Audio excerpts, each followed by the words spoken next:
북한 관련 이슈 알아보죠. 지금 스튜디오에는 탈북 여배우시죠? 한서희 씨 나와 계십니다. 안녕하십니까? 안녕하세요. 예, 저희가 북한 영화제에 대해서 좀 자세히 얘기를 해볼 텐데요. 그 전에 이 좀 기가 막힌 얘기가 있습니다. 우리가 언론 통해서 너무나 잘 알고 있죠. 이 지금 북한은 최악의 홍수 피해를 겪고 있다. 그리고 조선중앙TV에서도 그 홍수 피해 장면을 보여준 것으로 알고 있는데요. 근데 정작 김정은은 말이에요.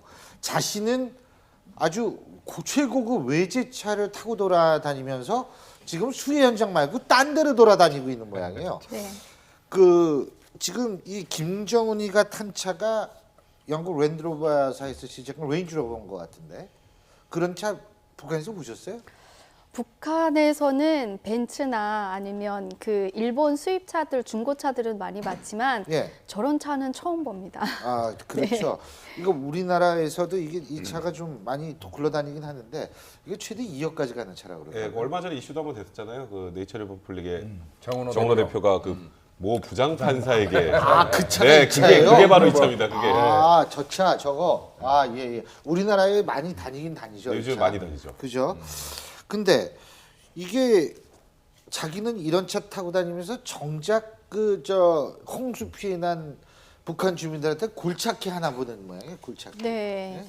일단 보니까 그 함경북도 쪽에 많이 그 피해가 났더라고요. 무산군 연사리 쪽에도 났었고 지금 남양이라는 그 무산군에 거의 다 이쪽 함경도 쪽에 피해가 났는데 뭐 일단 그 오는 과정이 조금 좀 도로라든가 좀 미흡해서 그렇다라고 볼지라도 정말 제가 봐도 굴착기 하나 보냈다라는 거는 정말 북한 주민들이 집 다 잃고 나 앉았는데 정말 그죠? 안타깝다라는 생각이 자, 듭니다. 그리고요. 지금 화면을 보시면 레인지로버 뒤편에 또 다른 하얀색 또 차가 외제차가 보입니다. 네. 그 하얀색 차가 바로 뭐냐면 벤츠인데요. 스프린터. 스프린터. 네. 잘 아시네요, 우리 이 박사님. 제가 차에 관심이 좀 많아서. 아, 차에 관심 많으세요. 예. 근데 원래 김정은 가는 벤츠를 사랑하는 집안 아닙니까? 예, 계속 네. 대대로 벤츠를 사랑해 왔는데 이제 조금 이제 김정은 대 와서는 스위스 생활도 하다 보니 조금 이제 차를 그렇죠. 보는 그 안목도 조금 더 확장이 된 게 아닌가 이런 생각이 좀 들어요. 그런데 아니 뭐 저런 차 탈 수 있죠. 국가 지도자급이니까 그건 이해를 하는데 그러니까 저렇게 정작 저런 그 현장들, 그러니까 농사 이번에도 보니까 농사 예. 아주 잘 된 지역만 갔더라고요. 그런데 가고 뭐 핵실험이라든가 또 뭐 미사일 발사하는 이런 현장에는 빠짐없이 가지 않습니까? 예. 자, 그런 자리는 가면서 정작 이번에 그 수해가 좀 5, 60년 만에 지금 최악의 수해라 그런단 말이에요. 그런 수해 현장은 좀 안 간다는 거죠. 이게 좀 문제가 아닌가 이런 이제 얘기들을 많이 하는 건데 누구라도 그런 지적을 할 수밖에 없고요. 예. 그런데 아마 앞으로도 안 갈 가능성이 높지 않나 이런 생각을 좀 하게 근데 저 돼요. 벤츠 스프린터 속에 그게 원래 응급차 앰뷸런스로 쓰인다는 거 아니에요? 그러니까 이제 김정은이 다치거나 그랬을 때 거기서 휴식도 할 수 있고 수리도 할 수 있고 아마 저기 아마 의사도 타고 있을 거고 아마 이렇게 뭐 상황에 따라서 마사지사도 좀 타고 있을 가능성이 높습니다. 그다음에 지난번에 피곤할 때. 네. 예. 손가락 다쳤다 그랬을 때도 바로 저 차가 한번 등장한 적이 있었죠. 예. 몇 년 전에. 근데 제가 궁금한 게 김정은이는 절대로 이 수해 현장에는 안 간다는 거예요. 이게 못 가는 게 아니라 안 가는 거죠, 그죠? 그렇죠. 예. 그거는 이제 김정은만 안 간 게 아니라요. 바로 김일성, 김정일이도 수해 현장만에 저렇게 패배하고 잘못된 현장은 안 갑니다. 왜냐면 수령은 굉장히 전지전능해야 되는데요. 저 문제는 해결할 수 있을 때는 갑니다. 예. 해결할 수 없을 때는 단지 위로차는 안 가는데요. 단지 북한만 그런 게 아니라 과거에 스탈린도 그랬습니다. 아. 스탈린도 절대는 그 일종의 그 지도 원칙에도 나오는데요. 수령은 전지전능해야 되는데, 그 러시아 말 보지지죠. 보지지는 전지전능해야 되는데 문제를 해결할 수 없으면 아예 대중한테 보이지 마라. 아. 그다음에 문제가 생기면은 그 밑에 인간이 잘못해도 다 했기 때문에 그 사람을 갖다가 숙청하든지 뭐 혁명화 교육을 네. 갖다 보내면 되는 거지. 잘못하면 수령이 혁명화 교육 받으러 갔다 올 수 없지 않습니까? 예, 예, 그래서 그렇죠. 제가 이번에 이 일을 딱 보면서 딱 떠오른 게 하나 있어요. 이게 스탈린 시대에 그 우소련에 어떤 얘기가 있었냐면, 그러니까 지상낙원에서 살인은 없다. 그래서 심지어 살인 사건 난 것도 은폐를 했거든요. 그러니까 이런 지상낙원 같은 데서는 절대로 그런 사건이 일어나서는 안 되는 거죠. 그러니까 수해 같은 것도 마찬가지인 거죠. 김정은이 이렇게 지금 통치를 잘하고 있는데 저런 뭐 대규모 재난 사고 난다는 건 있을 수가 없는 거죠. 그쪽 지역 주민들은 뭐 굉장히 고생을 할지라도 다른 지역 사람들한테는 그걸 안 알리는 겁니다. 딱 그런 차원에서의 행보를 딱 보이고 있다 이렇게 생각합니다. 그 수준이요. 왜 무서운 거 딱 터지면 그냥 안 보고 책상 밑에 그냥 예? 머리만 이렇게 쳐박는 그 모습이나 사실 별 다를 게 없거든요. 본인이 안 본다고 그 있던 일이 없어집니까? 이게 참 한심한 거죠. 근데 또 한 가지 우리가 심각한 좀 주목해 볼 부분이요. 이렇게 심각한 수해 상황 속에서도 북한이 영화제를 개막했다고 합니다. 관련 영상 직접 보고 또 얘기 계속 이어가 보겠습니다.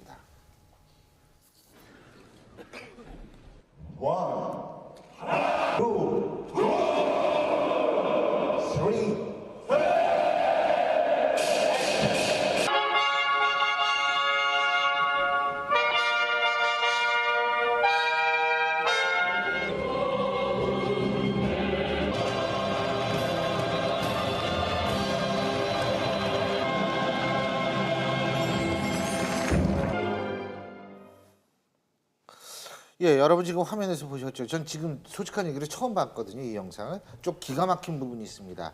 피프 뭐 생각나십니까? 부산국제영화제. 맞습니다. 지금 예, 피프는 이니셜이 똑같네. BIFF로 바꿨습니다.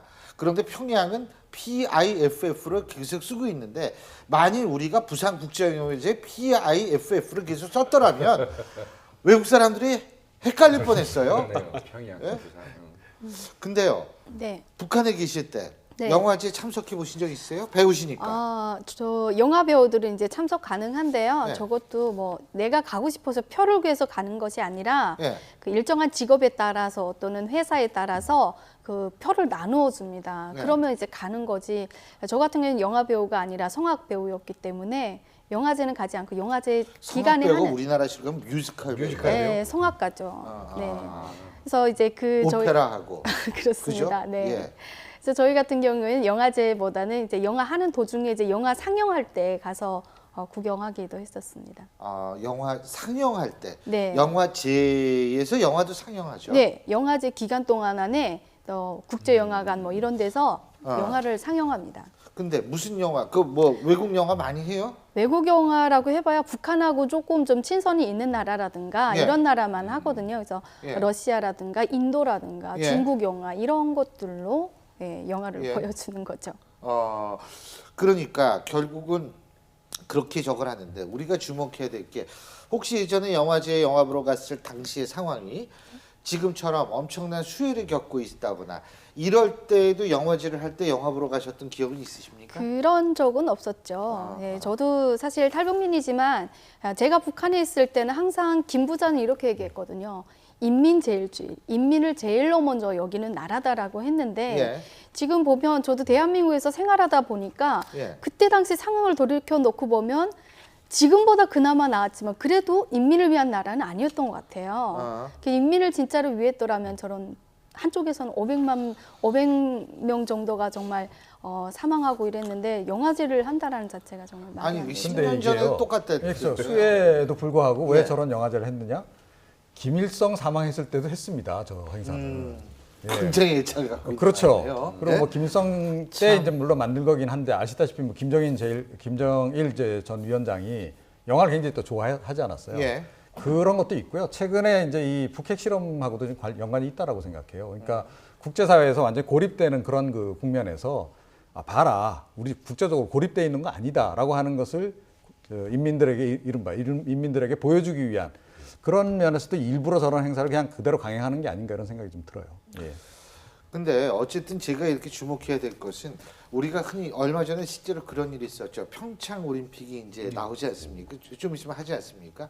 그런데 평창에 가려고 어떤 사람이 비행기를 탔는데 평양에 떨어지는 네. 경우가 있었죠. 그러니까 외국 사람이 있을 때는 평창이냐 평양이나 그런데 피프 이거하고 비프 이게 부산국제영화제하고 평양국제영화제라고 자신들이 주장하는 이거하고 스펠링이 너무 유사하니까 이것도 헷갈릴 수 있을 것 같다는. 근데 이제 외국인이 이제 가기 힘든 게요. 요번에 같은 경우에 일반 관광객을 모집하고 딱 100명을 모집했습니다. 100명을 모집했고 저게 5박 하는데요. 예. 비용이 $20,000씩 받았습니다. 아. 그렇기 때문에 아마 진짜 광적인 팬 내지는 뭔가 어마어마한 호기심을 갖고 있지 않으면요. 그 비용을 들여서 부산인지 평양인지 헷갈리면서 갈 가능성은 좀 낮다고 생각을 합니다. 제가 뭐 레드카펫 행사도 없어요 영화제인데. 예. 근데 그렇게 비싼 돈 주고 거기 가서 뭔가 배우도 보고 감독도 보고 해야 되는데 그것도 없이 그냥 단순히 영화 보는 그런 개념이란 말이에요. 근데 제가 궁금한 게 아까 있잖아요. 이 장면 첫 장면에 네. 외국 사람이 네. 이 소개하는 그런 장면이 나왔어요. 예? 그러면 외국 사람 그 어느 나라 사람 옛날에도 그랬는지 모르겠어요. 옛날에도 혹시 조성중앙 TV 같은데 네. 이 평양국제영화제 이 중계돼주고 그러나요? 중계는 해줬지만 제가 지금 화면을 보니까요. 지금 외국 사람이 나오고 예, 있죠. 예전보다는 크게 하는 행사 같아요. 지금 아. 김정은이가 그래도 유학파라 뭘 좀 안다라고 해서 어. 이 국제 영화제를 좀 더 크게 해서 그 북한 주민들에게 요새는 노래도 예전에는 비공개로만 부르던 외국 노래도 이제는 공개적으로 외국 노래를 막 공연하고 부르고 이렇게 보여주고 있거든요. 그것처럼 지금 이런 국제 영화제도 좀 유별나게 크게 하는 근데 것 같습니다. 한 가지 또 웃기는 게 뭐냐면 이렇게 수해가 났음에도 불구하고 이런 영화제를 진행하면서 한편으로는 수해가 났을 때 복구 비용을 주민들한테 달라고 그런다며요. 예? 네. 아니 이게 말이 돼요? 이 국가가 뭐 들어있는지 잘 모르는 모양이에요. 네, 그런 적 경험을 많죠. 뭐 어. 복구 비용뿐 아니라 뭐 김정일 고향집 백두산 고향집이다라고 하면서 그 건설하는데도 일반 주민들에게 강제적으로 쌀이나 돈이나 있는 거 다 걷어갑니다. 그래서 지금 보면 뭐 아까 뭐 고급 외제차도 나왔는데 그 외제차 살 돈이면 정말 일반 주민들에게 조금 베풀어줬으면 좋겠는데 김일성이가 죽었을 때도 인민들이 한 300만 명이 굶어 죽었거든요. 그때도 정말 수많은 돈을 거액을 들여서 군산 네. 기념공전까지 지었거든요. 그 지금과 똑같은 상황이 아닌가라는 생각이 듭니다. 알겠습니다. 이 상식적으로 우리가 잘 이해가 되지 않는 얘기들이 너무나 많은데요. 최소한도 사람이 많은 사람들이 피해를 보고 죽어가는 그런 상황은 정말 좀 함께 느낄 수 있는 그렇게 돼야 되는 것 아닌가 하는데 그렇지 못해서 정말 기가 막힙니다. 오늘 5분 말씀 여기까지 듣겠습니다. 고맙습니다.